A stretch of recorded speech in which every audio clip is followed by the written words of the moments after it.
Welcome to Nestor Lakay Channel. Ang ulam natin ngayong araw na to, bumili sila kay kanina ng beef pares. Ito po yung ganito pong kadami ay 40 pesos. Ngayon, para mas level up sa sarap ang ating beef pares, lalagyan natin to ng gulay. At ang ilalagay po nating gulay ay pechay bagyo.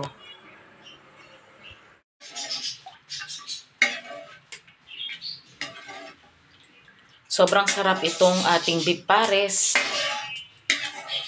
Sa halagang 40 pesos at lalagyan po natin ito ng pechay bagyo. Sabaw pa lang nito, ulam na. Wala na tayong ilalagay na pampalasa at ito ay malasang-malasa na at medyo spicy na po. Pag kumulo na ito, saka natin ilalagay ang pechay bagyo. Ito po yung ating pechay bagyo, nahugasan na po natin ito. Ito po ay sa halagang 35 pesos. Gusto ko po maraming gulay. At perfect po ito, magagawa tayo na masarap na sausawan na patis na may kalamansi. Budget ulam sa halagang 40 pesos at 35 pesos, meron ka na masarap na ulam ngayong araw na ito. Try nyo po ito. Ito isa sa masarap na gawin natin para mag-level up sa sarap ang ating beef pares. Lagyan natin ng gulay. Pwedeng pechay bagyo, repolyo, yung pechay na binibili din natin, yung palang kuray, green. Yung kahit anong gulay pwede po natin ihalo.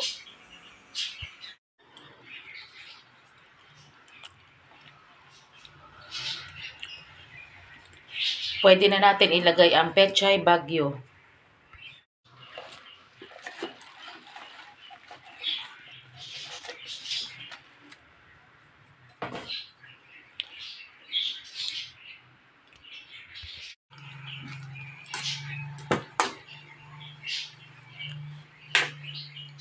Depende po sa dami ng gulay na ihahalo po natin.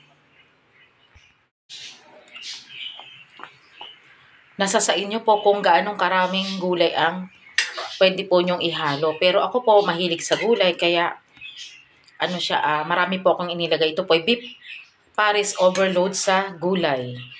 Try nyo po ito, napakasarap po. Masarap din pong haluan ng gulay ang beef pares.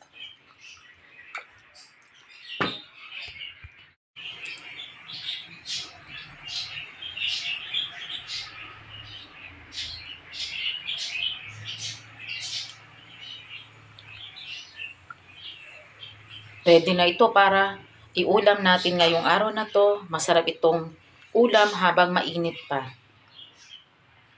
Try nyo po itong beef pares, lagyan natin ng gulay.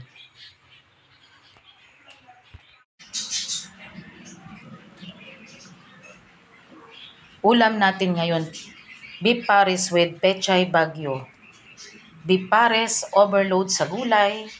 Masarap ito kapag may patis at kalamansi at syempre perfect sa kanin. At meron tayong masarap na panghimagas na saging.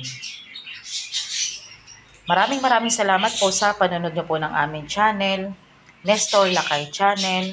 At huwag niyong kalimutan mag-like, share, and subscribe po sa aming channel. Maraming salamat po and God bless po sa ating lahat. Kain po tayo.